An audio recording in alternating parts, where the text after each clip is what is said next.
Well, hey, let's see. So this is the final talk on guidance, and I want to just kind of pull some things together. We did some visioning last Sunday, and I kind of keyed off the idea of the word gospel. All of you know the word gospel, right? What do you think of when you hear the word gospel? Good news. Good news. Teaching? Somebody said music. Jesus. You know, there's 4 gospels in the Bible, in the New Testament, Matthew, Mark, Luke, and John, and they all are telling the same story, just from a different perspective. And they tell the story about Jesus. Many of you know that, I grew up in a fundamental church, was a minister with the fundamental church from 1974 through 1990. That's a good long time, isn't it? And so, back then, some people would have even called me a gospel preacher. Have you heard that term? Yeah, and so they would have called me that because gospel was really a central focus. And whenever I mentioned the fundamental thing, Jeff and I chatted about it one time, I would never want to make fun of that. I may do a few jokes and snicker. But that's just what I do. But actually, those fundamental teachings probably saved my life. I mean, they gave me structure. They helped me, because I had no structure at the time. And so they kind of gave me a road, a path to walk. So it's very helpful to me at that time. I have a different perspective now, and I may have a different perspective later. But I'm thankful for all of that. In the gospel, even though the word means good news, it really focuses on Jesus, and it focuses on primarily 3, back then I would have called it the Jesus event. And the event is divided into part 1, 2, and 3. And it's what we talked about in the meditation. Because back then we would have said, well, Jesus incarnated. He came into the flesh. And when he got here in the body, the Bible tells us that he learned stuff. So when he got here, it wasn't that he popped out and said, all right, let me heal a few people. Let me do some tricks for you. Yeah, that didn't happen. So it says that he grew, he learned obedience, a lot of development, a lot of processing he went through, just like you, just like me. And so he came into the physical body and he learned to navigate through the physical, which means he figured out, oh, fire, that could hurt. Oh, water is good unless it's not good. And so you have to be aware of that. Conversation can be good because we communicate like that. And so Jesus was learning all this physical stuff, how to get along in the physical world. You and I do exactly the same thing. And then, as we kind of go along, phase 2 is the awakening. Now, we don't know anything much, at least in the Bible, about Jesus. There's some other books that tell us, that he was doing tricky stuff. And maybe he did. I sort of doubt it. I don't think he was pushing his friends off roofs. There's some books written, back in that time that said when he was just a little kid made him mad. He said, hey, Joe, come up here on the roof. Let me show you something. Got him up there and pushed him off and killed him. And then he felt bad about it and came back down and raised him to life. So I don't really think Jesus at 7 was doing that. Maybe he did, but I doubt it. But we do know that about 12 years old, he was hanging out with some Jewish scholars. He was asking them questions, and they asked him some, and then they said, man, this kid knows some stuff. He's asking questions we don't even know the answer to, and so he has some pretty good ideas. He was sharp with this theology stuff, apparently. So there was an awakening. And so he was in the physical world, getting used to that, just like you and I. Then he began to have a spiritual awakening, probably at an early age, like many of you. Now, some of you did it later in life. Some of you may be just starting to do it now. But there's an awakening that takes place. And it's kind of getting in touch with the authentic self. You're getting in touch with the real you. You're understanding, okay, I'm a spiritual being, I'm a physical being, but I'm a spirit being inside of a body. And you begin to get into that a little bit. And then number 3, third stage, is what I would call expression. So incarnation, awakening, and then expression. And that's when you begin to say, well, I'm here for a reason. I'm a physical being. I'm also a spiritual being. I must be here for something. And then you begin to think, maybe I'm here to bless people. Maybe I'm here to love people. Maybe I'm here to forgive people. Jesus said, maybe I'm here to heal people. And he began to heal people. And then he later said, you've seen me do all this stuff, but you people who follow me later will do even greater things than I've done. That's an interesting statement. Well, it would require some faith. And so he felt even greater things would be done by people that would follow him. It was very interesting that he would say such a thing. But he was talking to some people, and he said, one of his buddies said, hey, would you mind doing a little trick for us today? Would you mind just showing us God? That's a weird thing to say, isn't it? I mean, you think he's going to pull God out of a hat? What's he going to do? But Philip said, just show us God. That'd be enough. And Jesus said, I've been with you so long. Don't you know? Don't you know that if you've seen me, you've seen God? And don't you know that I've seen God in you? And Philip says, what? Didn't get it. And so Jesus then was seeing beautiful things in his own life, but he was also seeing beautiful things in other people's lives, and he was expressing that to them. So with all of that in mind, we don't really worship Jesus here. Some people in some places do. We think of Jesus as a great example, like we would other teachers as well. And we think that we could learn a thing or two from him, from his teachings.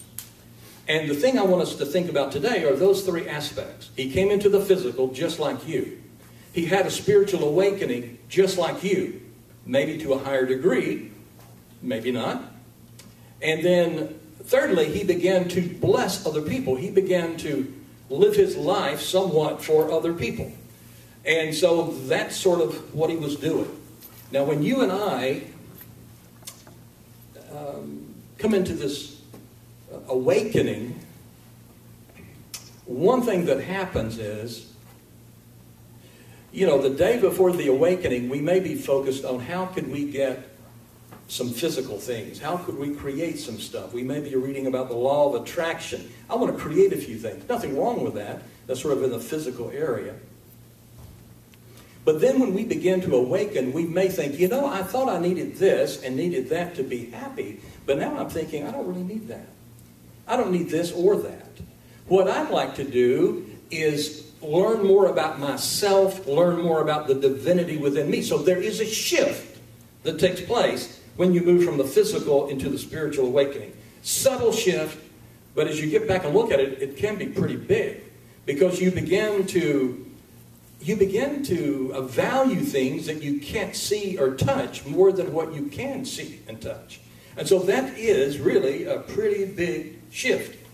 You may have been living your life thinking you should do this, shouldn't do that, and you have all these rules, and then when you begin to shift, you begin to think, I picked up those rules from my parents, or I picked up those rules from society. I want to go within. And going within doesn't mean you just close your eyes. Going within means you begin to open to spiritual things. And you begin to, think of it like this. Your identities change. We have lots of identities. For example, when you look at me, I know you would think, who am I? You would think, well, what? First of all, a man, right? Yeah.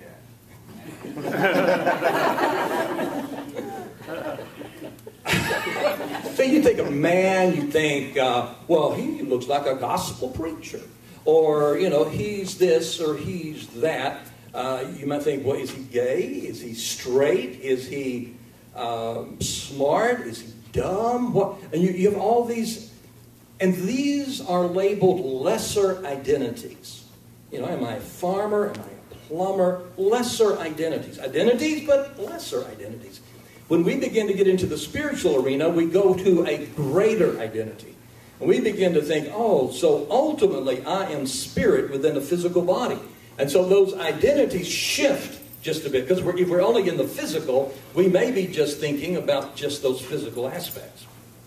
Does that make sense? That makes sense, right? So we begin to escape those lesser identities. They become less important to us, and what really becomes important is the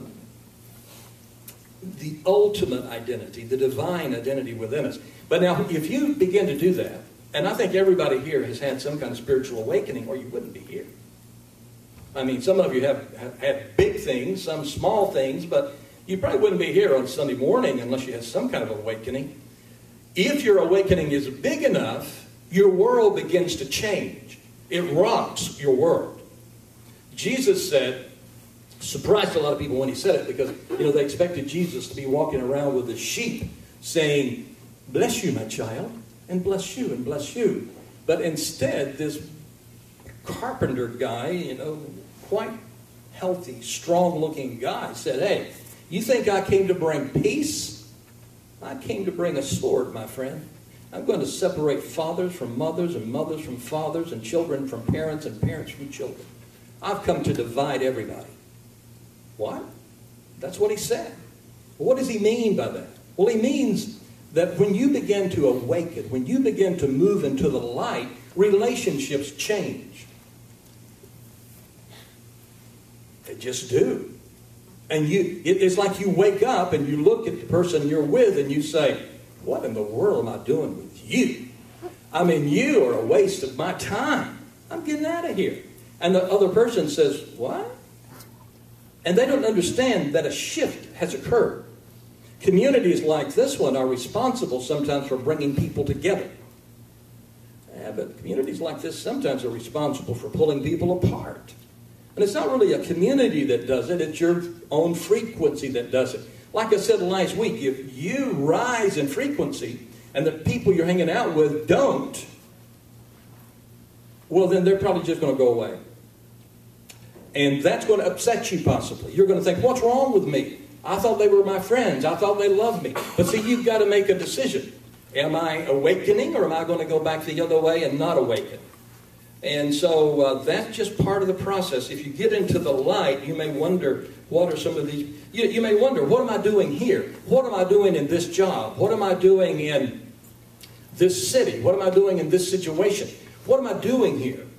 And it may be not that the things around you changed so much. Maybe you changed. Maybe you rose and those other things just stayed the same. So as you move deeper into prayer or deeper into meditation, certain changes take place. Is that okay, Bob? Yeah. You okay with that? I see your wife just left. See, this is an example right here. I mean, because as I'm talking, I don't know if you noticed, but she looked over at you, and I saw her go, And she just left. Now, she doesn't know we're talking about her. And she's got the car keys, and she's gone. So when she comes back in, let's just all go, And she won't know. So see, that's part of the fun we have here. Okay, so as you begin to awaken, the thing you need more than anything else is a compass. Compass points to magnetic north, so it lets you know where you're kind of going, but you need one spiritually activated. So that what you need is guidance. Because if you're going through all this stuff and you're growing and expanding, whether you call it clarity, whether you call it direction, you need somebody to tell you what to do. You need some advice. And I would suggest, if you can get the advice from the originator, if you can get the advice from the source of all things, that's really good. Instead of some lesser identity. So if you can get, it's an important topic to be able to get information from God. Is that possible? And how do you know it's God? A friend of mine used to, named Lynn Anderson, he said he had a lot of doubts and he just wasn't sure. And so he was told the story that he was one time praying and he said, "God, if you're really real, then show me." And so all of a sudden there was an airplane in the sky and it was riding in the sky and it said, "I love you, Lynn. Signed, God." And he said, "Hey, I know buddy's just messing with me here." And then he heard a voice. And he said, "Look, I know somebody's in the bushes just fooling around with me." And then he made this point. He said, "The truth is, no matter what would happen in the physical world, I would always doubt it." I don't know if you're like that or not. It all depends on how you look at it. I mean, either we're going to doubt everything or we're going to begin to be open to the possibility of things. And it really comes down to a choice. It comes down to whether we want to believe or whether we don't. If you don't want to believe anything, nothing is going to convince you. If you do want to believe, then you could be open to a few things happening. So when it comes to this thing about really communicating, or at least getting guidance from God, let me mention a few things. One thing is, it doesn't mean you throw away your common sense. Like if God communicates, it doesn't necessarily mean it's going to be crazy stuff. It could be very logical. So just because it's logical doesn't mean it's not from God. And when it comes to guidance, it doesn't mean that you close your mind and you just listen to your heart and nothing else. Sometimes it's good to listen to your heart, but then sometimes it's good to close your heart and listen to your mind. Your body speaks to you all the time. Some people believe that your body hurts a little bit and it's like God saying, hey, something's up, you better listen. And your body communicates to you. If you don't listen to it, then it hurts even more. Maybe that happens sometimes. I don't doubt it could happen. I think God could use your body as a speaker and speak to you that way. But to say that happens all the time is a little fishy to me. I'm not sure anything happens all the time. You and I are very complex. Human beings are very complex. And just because you have a headache doesn't necessarily mean that God is saying something to you. And what gets harder is if it is, say, your back's hurting or your shoulder's hurting, and you say, well, I know what that means. Do you really? And so sometimes we do and sometimes we don't. Sometimes we're just guessing. Sometimes we just read a book. And so we are very complex. So how do you decipher what is what?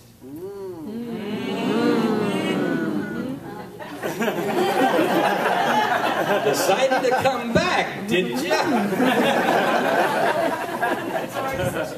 Yeah. Bob, feel free. Let's see. Bob can fill you in on what's been happening. But we did at least 5 minutes on you. Yes, okay. Okay, let me give you some clues. That's what I'll do today. Let me give you some clues about guidance as we finish up. And the first one is this. If you're really wanting to get some guidance, and this is some ancient advice, but it's good, and the advice is do not travel alone. Now that is good advice. Somebody said a hunting party sometimes has a greater chance of flushing love and God out into the open than the warrior who's all alone. Community is important. Doesn't have to be this community, but it needs to be some kind of community. You don't want to be the Lone Ranger when it comes to guidance. Because if you're like me, you can get some weird ideas sitting by yourself. You may get heartburn and swear God has just told you something. And you may just need some Tums. Sometimes that happens.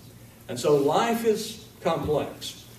So whether your discernment is real or imagined is tricky because you can fool yourself. Someone as great as I have fooled myself. So you can easily fool yourself because all of us have blind spots. And so the wisdom is community is important. The Buddhists call it Sangha.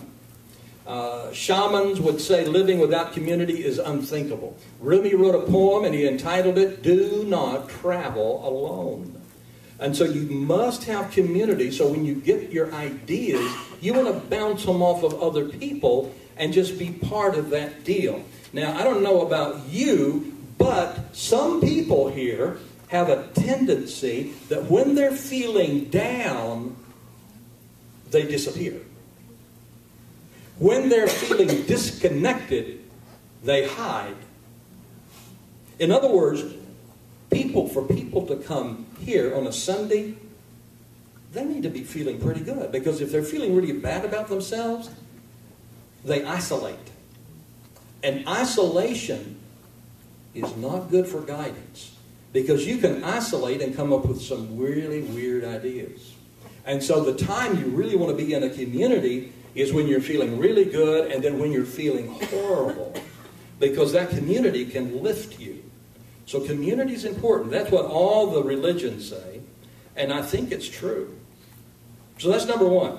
Do not travel by yourself. Do not travel alone if you're seeking guidance. If you're, that kind of thing. And then number two would be ego stuff. Ego stuff can really get in our way. Rabbi Rami Shapiro. Do you know him? Any of you know him? He's really cool. And he said this: the only thing that blocks my guidance is me. And so he's talking about ego. And the thing about ego, the biggest thing about ego is fear. The biggest drain to guidance is fear. And what are we afraid of? Many of us, if you really get down to it, are afraid maybe we're not going to survive.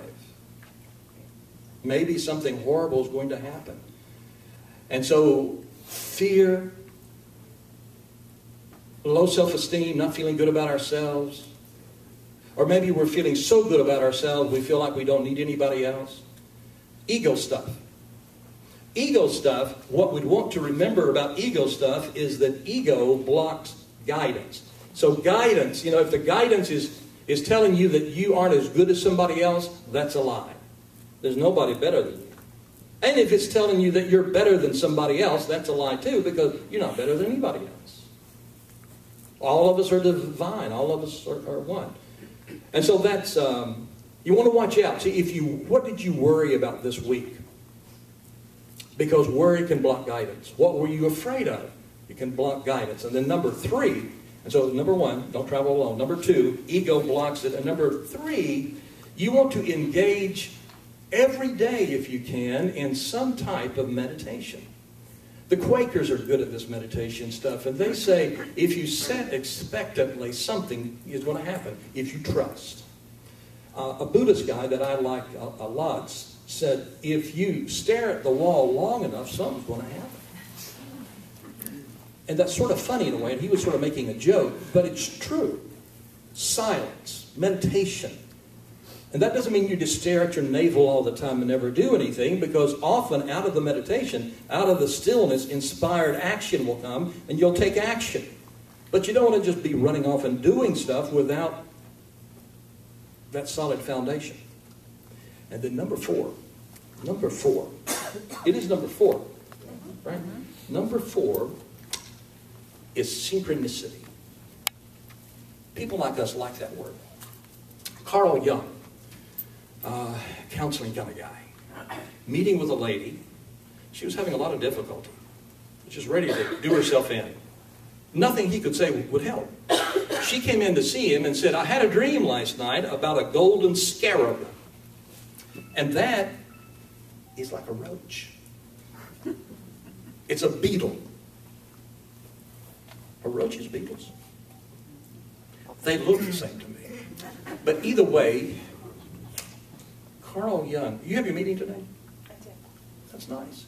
Did Andy talk about it? Briefly. It's for single parents? When will it be? Today at 12:30 in the teens room. Today? Today. 12:30? Teen room. Teen room, but no teens will be in there. No, only single parents. Men? Sure. Women? Sure. Okay. Okay. Okay. All right. Will you have any scarabs? I hope not. Okay. But everyone's invited. Everybody's invited. Even the bugs. Okay. Okay, so that was just an advertisement I just threw in. But now with the golden scarab, she said, I dreamed about one last night, and he, knowing his Egyptian mythology, said, well, that means, he said in his head, that she's dreaming about rebirth. She's dreaming about a new beginning. I'm going to tell her that, and then she's going to get better, and I'm going to be really cool by saying this. But then somebody was knocking on the window. It's odd to knock on the window. Nobody had ever knocked on the window before, but somebody was knocking on the window, and then they began to scratch on the window. And so he said, I apologize, excuse me. So he went over, raised the little thing up, and guess who it was? God? A scarab. God or a scarab? Yes. It was God in the form of a little scarab. And so he said, oh, that is weird. And so he opened the window, brought it in, and he said, what? And she said, yeah. And he said, I call that weird. I call that a meaningful coincidence. Well, and then he talked about his idea. It was rebirth. She was going to have a new life, a new beginning. She liked that idea, and her life radically changed and got better. He studied that phenomena where things just happen like that. Weird stuff, spooky stuff. And guess what he called it? Synchronicity. Synchronicity, that's what he called it. And so he said, this weird stuff happens, and that's God talking. I think that sounds pretty good to me, but sometimes it's hard to decipher what it means. I mean, is it a warning? Or is it a blessing? Is it something I need to be afraid of, or something I should be excited about? And so this synchronicity thing, it's almost, what we want to do is keep our eyes open, I suppose, but sometimes it's hard to know exactly what's being said. Certain numbers show up for me, like middle of the night is 111, or it's 222. I like 222 especially. It could be 444. Certain numbers. My favorite number is 8, so 8 shows up a lot. 18 is a pretty good number for me, and so that shows up a lot. Do numbers show up for you? And when they show up, what does it mean? Some people see numbers like that and think, oh my God, I'm going to die. I see numbers like that and I say, wow, I'm in harmony. I'm in sync with the divine. If it's off a number, just one number, I think, oh, I need to edge a little bit this direction. What's really happening? It's just a coincidence. But it's meaningful to me because I give it meaning. You're in the house. Well, I was talking to Mary Pat once, and I was on the phone, she was on the phone. She was at home, I wasn't there, and she's talking, and she's out on her front porch, and a hawk catches a bird right above her front door and just rains feathers down on her. And she said, well, I wonder what that means. I said, that means you're supposed to marry me.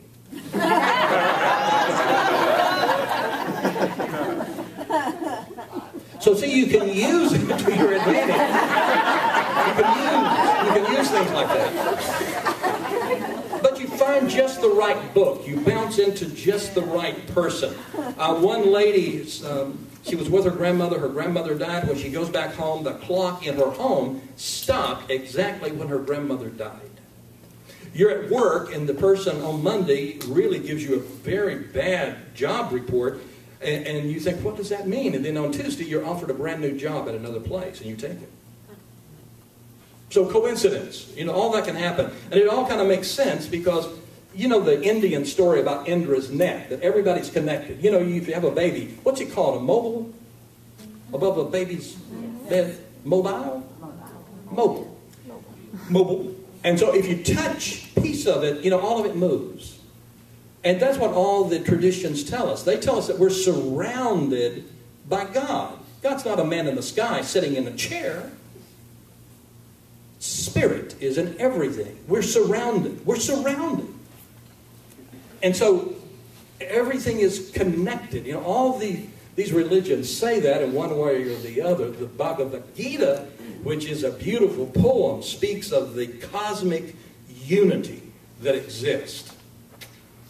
Zen Buddhism uses the word satori for that felt unity. I was watching a bug once on a windshield, and I felt like we became special friends. It was a ladybug. And it was crawling around, and I was watching, and I could see so well through the windshield. And we became like friends. And then he said, you can love all my friends, too. And I actually felt that moment like I was connected to everything. You ever feel that way? You did? You did? Was it with a bug? Oh, okay. Well, don't go into it. The Chinese would say qi. Qi permeates everything and it connects everything. So wherever you want to look, everybody's saying the same thing, and that is that you are surrounded by a field of information. David Bohm, I think, you know him, scientist, he's dead now, but he came up with all kinds of physics, shadow What am I thinking about? String theory, quantum physics kinds of stuff. And he talked about how that there's an intelligence that runs through the universe, and it's like one intelligence, and everything grows out of that. Very cool. Let's just see how sharp you guys are. Let me give you a test. No. This is from a book called 7 Secrets of Synchronicity. Okay, you're in a crowded parking lot. Are you able to usually create a space for yourself? Yes or no? Yes? Yes. Some of you are pretty good, okay. If you need information, does it come to you quickly? Yes. So if you got 2 right, I mean, you're going well. Do you believe there's more to the universe than you can see? Most of us say yes. When you're blocked from receiving something, do you say, oh boy, this is an opportunity? Sometimes. Sometimes. When one door closes, does another door open very quickly for you? Have you ever had a premonition that later came true? Yes. Yes? After I get to the end of this, for everybody that said yes, we call doctors, you have to be committed, so. No, just kidding. This is just a joke. Not very funny, was it? I liked it. You did? Okay. Do you experience telepathy? Do you easily pick up on the moods of other people? Yes. When something traumatic happens to a loved one, do you sense it before anybody tells you? Sometimes. Have you ever held an object and you felt you knew something about the object, and then later it was verified that it was true? See, that's cool when that happens. Historical sight. You're walking around like a Civil War kind of deal, and then you're having all kinds of emotions. You ever do that? Yes. At sights? You know, you just can't go anywhere sometimes. And when coincidence happens, do you look for a deeper meaning? Yes. See, all that's cool, and a lot of you would say, yeah, that's right, yeah, I feel that way. But it's still hard to decipher. I mean, it's still hard to know. It's all interpretation. It's all interpretation. And so I am looking for a way to get beyond interpretation. And so much of guidance is interpretation, except this one. I don't think this one is. So I like this one. This is my favorite one. Not as dramatic, not as cool. You can't entertain people at parties with this one. But this is, for me, a good one. And that is this. I am on the planet to express God. I came into the physical world, just like you. I'm interested in spiritual awakening, just like you. I know that I am here to express God to people. I know that, just like you. So when anything happens in my life, when people run me off the road and use certain fingers to show frustration with my driving, when someone calls me and they're angry with me, or when someone calls me and they're very excited about something, when anything happens, I know 100% of the time what to do.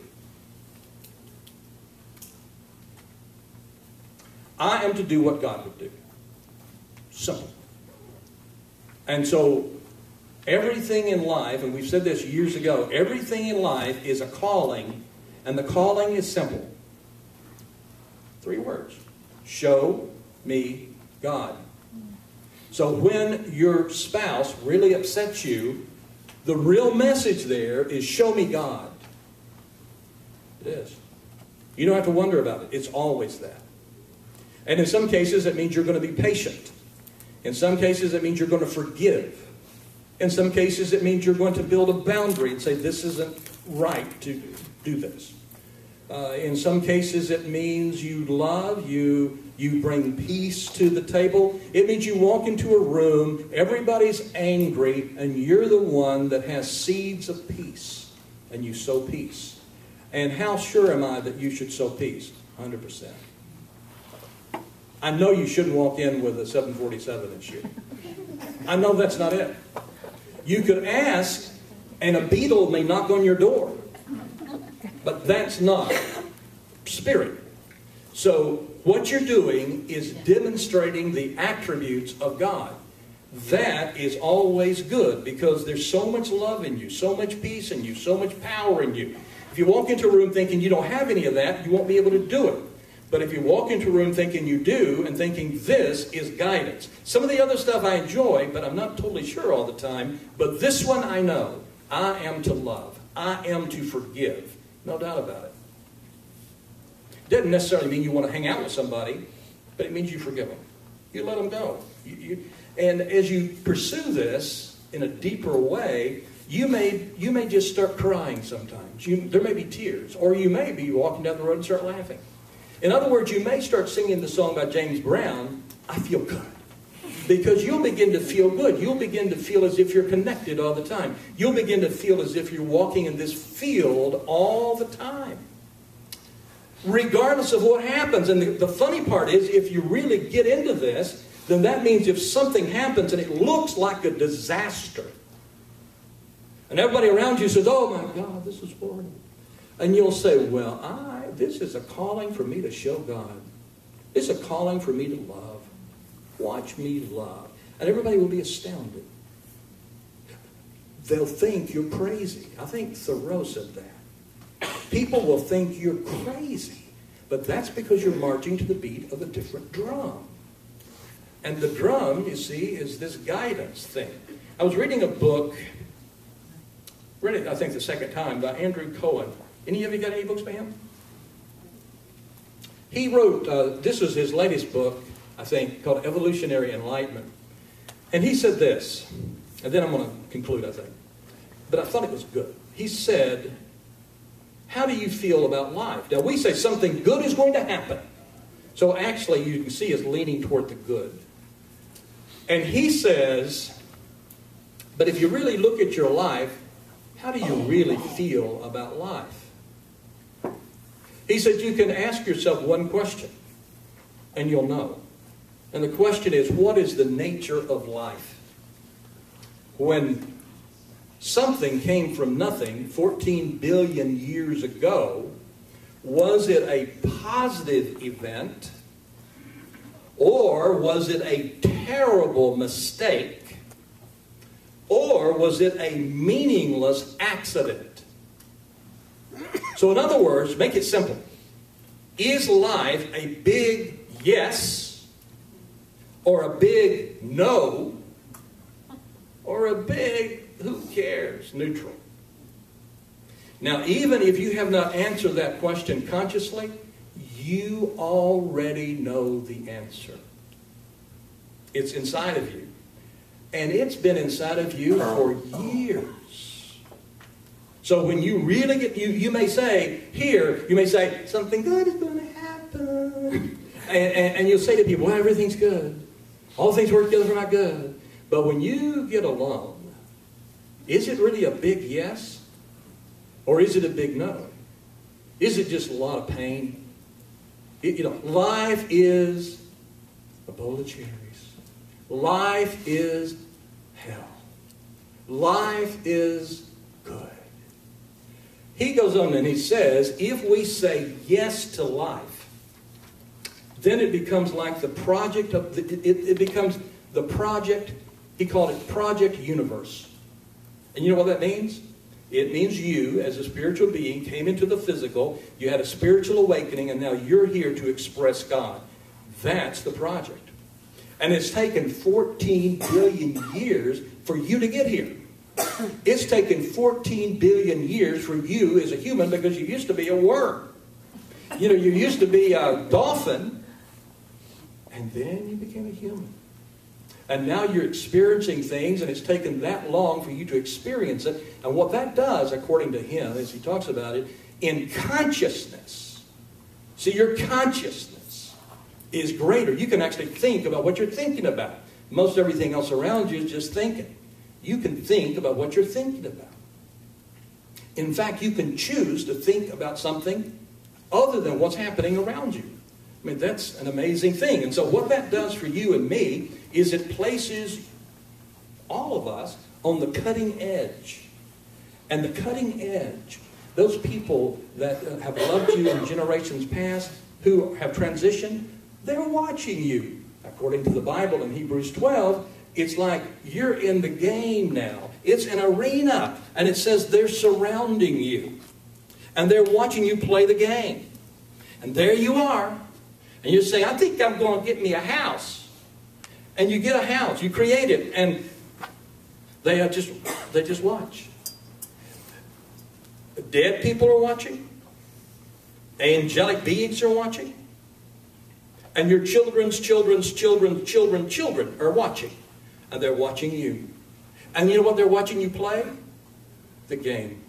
And you know what the game is? It's not so much about making a house or making building a car or making so much money. It's about this. You're going through life and somebody does something that really hurts you. Okay. And when that happens, they all stand and lean over and watch. And then you're going to make a choice.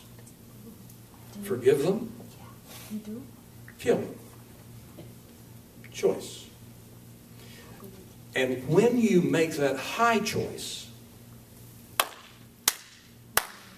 they say, way to go. And you push everything in the universe forward. Everything. And it comes down to just that little tiny choice. You have a little girl, a little boy, and you love them dearly, but sometimes they drive you crazy. You're tired, you're exhausted, and they're just yakking and yakking and yakking. And you can't really stand it. And you want to say, shut up. And you're about to. And you have before. But this time, you stop. And this time you say, God, I love you. And they applaud again. And you push the whole thing forward again. That's why we're here. That's why we're here. It's not about having your name in lights. It's not about everybody knowing your name. It's about in that little tiny interchange, between you and one other human being that nobody will even know about. But the truth is, everybody will know. Because you take us higher and higher and higher and higher. And that's guidance that you can be absolutely sure of. You don't have to see an astrologer to find out. You don't have to see a fortune teller to find out. You don't have to look at the stars. You don't have to ask me. You don't have to listen to a CD. All you got to do is love. Because everything that happens to you is asking you, begging you, show me God.